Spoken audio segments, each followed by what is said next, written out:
Hi, it's me, Jacqueline. Welcome to my channel. If you are new to the channel, then please subscribe to my channel and join me at Patreon. Link in the description. I smoothed my skirt under me and sat at the small table. Then we ask for a 2-day head start and take a bus as far away from here as we can get. And don't put her in a bind by giving her a way to contact us. I yawned. It had been a long day. And I agree with Rosalind, whatever we do, we need to stay in school. She nodded. So let's get some sleep and enjoy the rest of the summer. We wound up as we had so many times, sleeping cuddled together in one of the narrow bunks. We were really stressed by Tuesday, but we managed to help with Rosalind's presentation. She asked if we would mind taking a drive with her, saying that she wanted to be away from the crowd for a while. We stepped at a small restaurant in a nearby town where Rosalind found us a private booth. After we ordered, she sat there looking at us.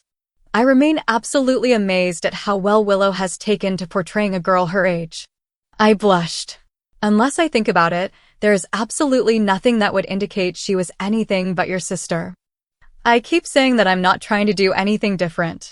I gestured at my clothes. I mean, I've had to learn what is supposed to go with what, and Anita made me learn to do my own hair and makeup, but those are just mechanical things. Rosalind shook her head. You move and act and talk just like your sister. It's uncanny. She paused when the waitress delivered some of our food. But that is not what we need to discuss. Have you two come up with any new ideas? Other than our agreeing that we need to stay in school and not wanting to leave here, no. She looked sad. None of my sources has been of any help. There is a shortage throughout the country of foster parents. About the only good news is that the police have taken you two off their search list and have put your case in the dormant file. I'm pretty sure they think you both have left the state. You're sure you can't let us stay with you? I stared at Anita. Child, I've thought about it. But I've never married and live a very public life. You two would stand out like beacons where I live. It wouldn't be long before someone asked a question I couldn't answer. Anita slumped down in her chair, dejected. Can you just forget we were here and give us a couple of days to get out of town once the camp closes? She looked like she wanted to agree, but shook her head. My conscience won't let me. Even the family support people are better than letting you take chances on the road. She looked at us again. You are absolutely sure you have no relatives? Dad was an only child, and his parents died before we were born. Mom's brother is in prison in Texas for selling drugs, and her parents died when we were little. She told us there were no great-aunts or great-uncles left. Do you know exactly how much money you two receive from your father's pension? Anita gave her what we knew. And they said something about with Dad dead and Mom in the hospital, we should get some extra from Social Security, but that it takes like a year to get started. Besides, they are in control of all the money now, and we'd have to turn ourselves in. Rosalind was scribbling notes on a napkin. Besides, the judge told the people at the hearing that he was directing the state to assume all of the costs for our proper care, upkeep, and education. She jumped like someone had stabbed her. She made us repeat exactly what the judge had said. Don't give up hope or run off yet. I need to do some research. Let's get back to the camp. When we returned, most of the girls were already in bed, so we closed up quietly, afraid to discuss what might happen to us once the camp was closed. Rosalind was not scheduled for Wednesday's presentations, and so when Thursday afternoon came, we were ready to pack and leave. She spotted us and told us she had some new information and to meet her after supper at the camp office. We couldn't tell if she had found anything, so we jittered our way through the afternoon. I was too nervous to eat, and all Anita could manage was a few bites. We almost ran over to the office. Rosalind was sitting there, reading through a sheaf of papers, and waved us onto the couch. She looked stressed, but was smiling. I never thought to ask who the judge was that placed you two in state custody. Her comment made little sense. So when you told me about the wording of his order, I had my lawyer get me a copy of the decree. She hefted a stack of paper. And when I saw who signed the papers, lots of things fell into place. We perked up. She seemed upbeat for the first time in a month. Judge Ashton is an old friend of my family's and a rather earthy person for a lawyer. So I called him before the presentation this afternoon and told him about you two. No, you promised you wouldn't call the police. Anita jumped up and looked like she was going to run out the door. I grabbed her and pulled her back to the couch. She was shaking with anger and fear. He is not the police and was extremely upset when he found out how you two were treated by the family support people. She looked at us. And he agrees with me that you two are too young to be without supervision. Anita went from angry to upset and started to cry. So what are we supposed to do? Just sit around until someone finally decides to have us hauled off. I was feeling angry too. No, you're going to quit throwing tantrums and sit tight till he gets here in about an hour to talk with you. She made her point, and we both flinched. We apologized for acting like brats, and Rosalind smiled. I don't blame you. By now I'd have been screaming my head off. She sent me over to our room to get something for each of us to read, and we tried to divert our attention to the books while she continued to do paperwork. A loud knock at the door almost made us pee our panties. Rosalind did the honors, and we were surprised when she gave the judge, who was wearing jeans, a hug and a kiss. If anyone was to get involved in runaway kids and social unrest, I should have anticipated it would be you. The judge took a chair and sat down. He looked us over. Well, they seem to be in excellent health. He paused and stared at me. But isn't the younger one supposed to be a boy? I tried to shrink into the couch, and Rosalind laughed. Let me tell you the story. The judge was making notes on a tablet and chuckling as she finished. So I figured that the best way to find a solution at this point was to have you meet them outside the courtroom and hear what their concerns are firsthand. He was nodding. As usual, straight to the point via the longest possible route. She gave him an annoyed look. He turned his attention to us. Well, it sounds like it's your turn. Anita blurted out our concerns and fears, and I added my 2 cents whenever I thought they would help. When we finished, he looked up from his tablet. We were startled to find he was smiling as he addressed Rosalind. The solution is so simple, I'm surprised you haven't already figured it out. She looked at him like he was nuts. Considering that your charity group helps fund their activities. She still looked baffled. The assisted living program? Rosalind gasped and nodded. Of course, but at their age. Placement is at the discretion of the court. They are honest, reliable, and self-sufficient. And they need someone who needs them. What are you two talking about? Anita seemed agitated. I help sponsor a program that provides live-in helpers to professional women who are physically challenged or medically fragile. Most only need help with physically intense activities, like housework and carrying groceries.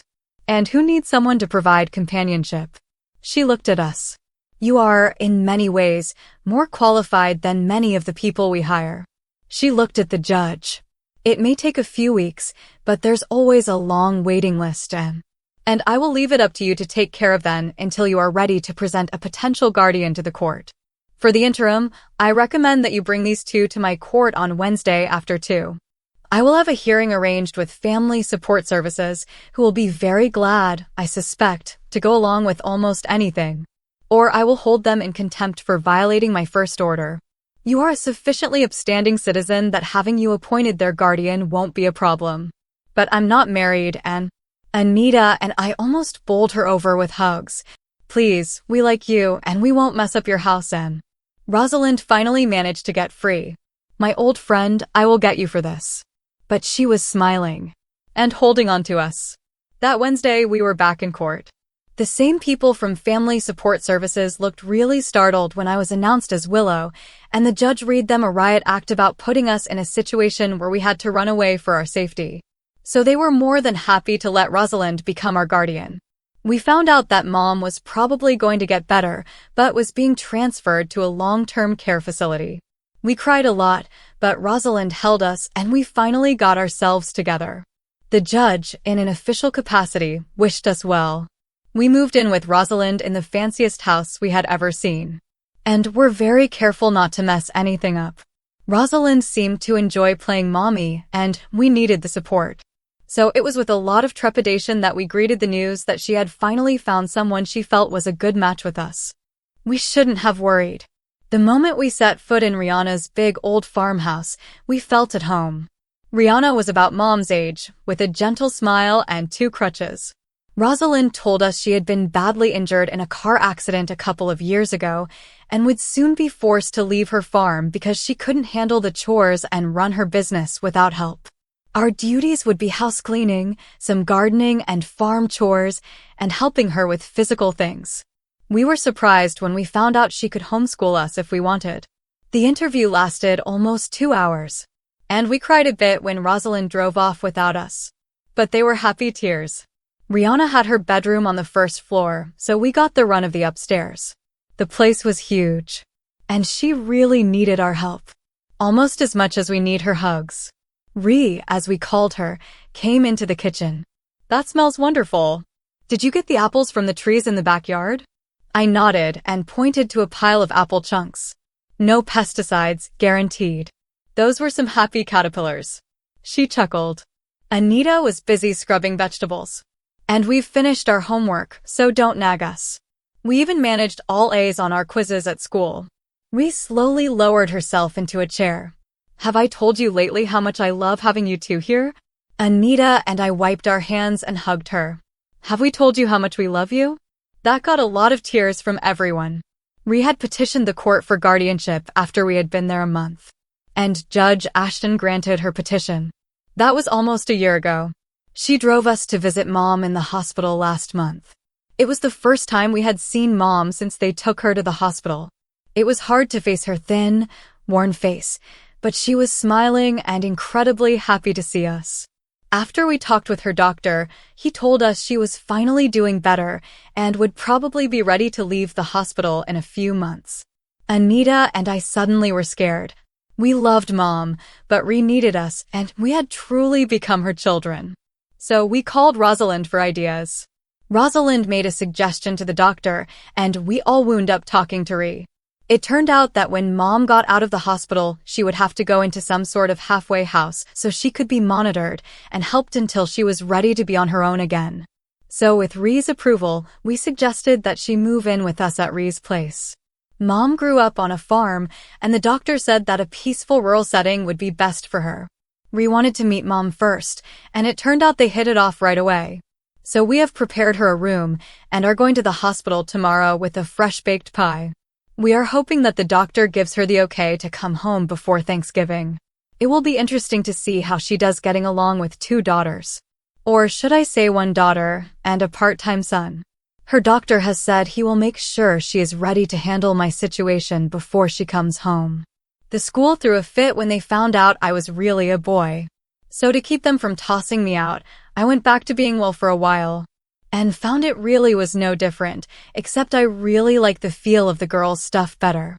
I had to see a psychiatrist and psychologist and go through a bunch of tests, but finally everyone agreed that I was as much Willow as Will. So they finally came up with a diagnosis that I suffer from something that they called a gender identity disorder, and told the school they had to let me attend as Willow if that's what I wanted. So I compromised and show up as both. Not at the same time, of course. For the fall dance, I'm definitely coming as Will. Sandy, my girlfriend, likes me either way, but she really wants to be the girl when we dance. I've also started taking some medicine to keep me from looking too much like a boy. Or is that too little like a girl? Whatever. I hope it works. Anita has decided she really likes living on a farm, even if it means occasionally cleaning out a chicken coop. Me, I'm planning on enjoying the rest of my high school time and then going to college to study law. Judge Ashton and Rosalind have said they will sponsor me. We still miss Dad a lot, but we've learned that there is always someone else out there that needs our love and has love to give us. I guess that's why Anita and I seem to wind up talking to the kids who are having troubles, and sometimes bringing one home for a hot meal and a hug. Finest. Please subscribe for the next part and visit my Patreon page for early access.